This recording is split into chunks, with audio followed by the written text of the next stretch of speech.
this week we're going to talk about something that's going to be like a little prickly, I think.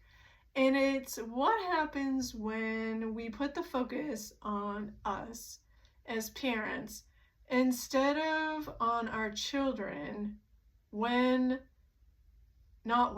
after they have come out as being transgender. And let me give you an example so you understand what I mean. When my son Leo came out as transgender, and I've shared this story like 1,000 times, he came out in a Facebook post, right? He shared on Facebook that he was transgender. And for a long time after that, I wondered, how come he didn't just tell me? I mean, it was fine that he came out in a Facebook post, right? Like, he could share that information on Facebook so people knew. But I also wondered, like, why he also didn't just tell me in person. Like, we have a really good relationship. I would have liked to have talked to him about it. Like, how come I had to learn about it in that Facebook post instead of learning about it from Leo? And so I thought about it like so many times. And I thought, what would my reaction have been had Leo come out to me instead of my finding out in that Facebook post? And I was like, well, self, I'm sure you would have been supportive and told Leo that you loved him.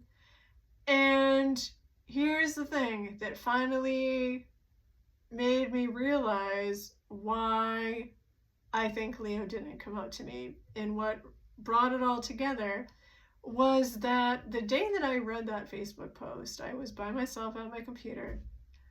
And when I read it, aside from being overwhelmed and confused about what I was reading, because at the time I didn't really understand what being transgender meant, so I didn't really understand what I was reading. The next thing that I did in the couple of minutes after I read the replies from people who knew better than I did what they were reading was that I cried. And here's what I wondered as I thought about this, because I thought about it a lot.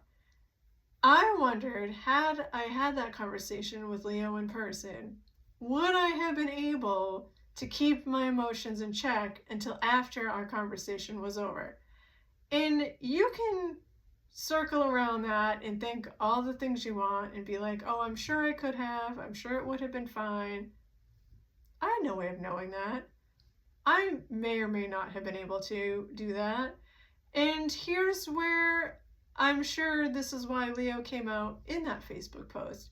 Because by doing so, he was protecting himself from whatever emotional reaction people had when he told them in person, me especially. He didn't have to be there for that. He didn't have to take those emotions on himself. He could just come out on Facebook, and then whatever response people had on Facebook, they were all positive and they were all encouraging and supportive, which is exactly what somebody needs when they take such a brave step and come out, right?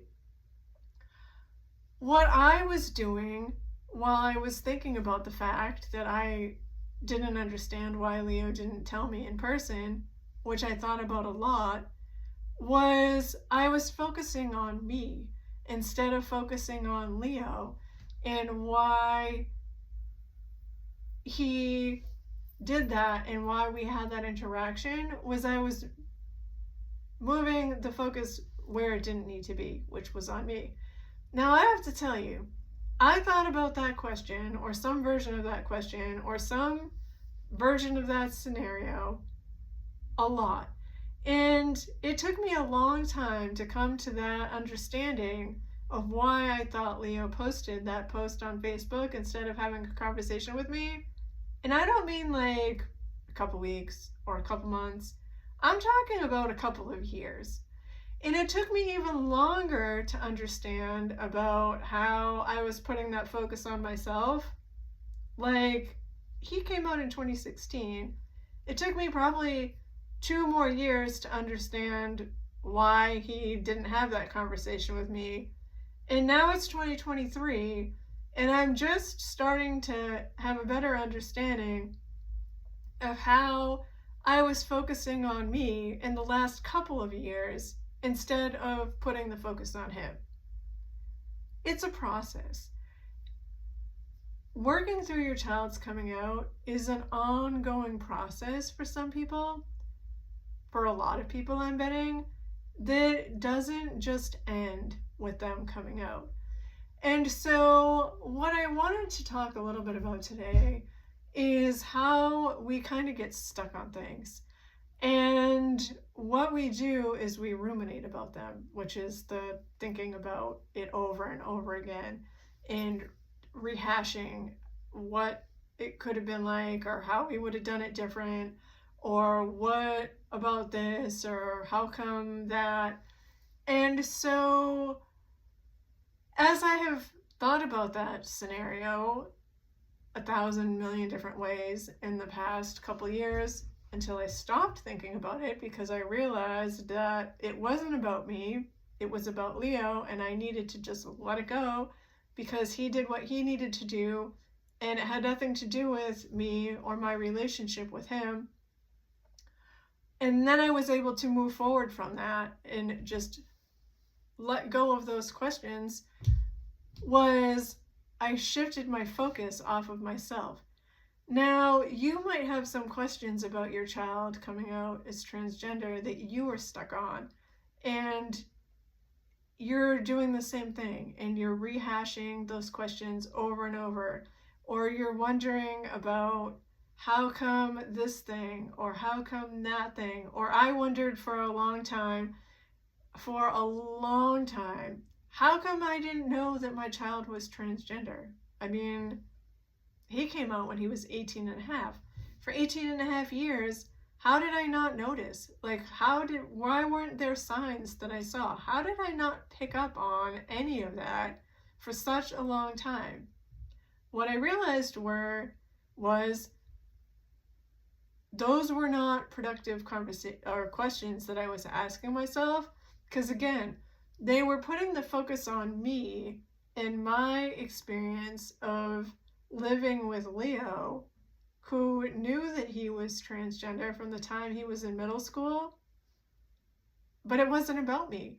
It was about him and how he had to navigate through discovering that he was transgender to the time he had to decide that it was the right time for him to come out.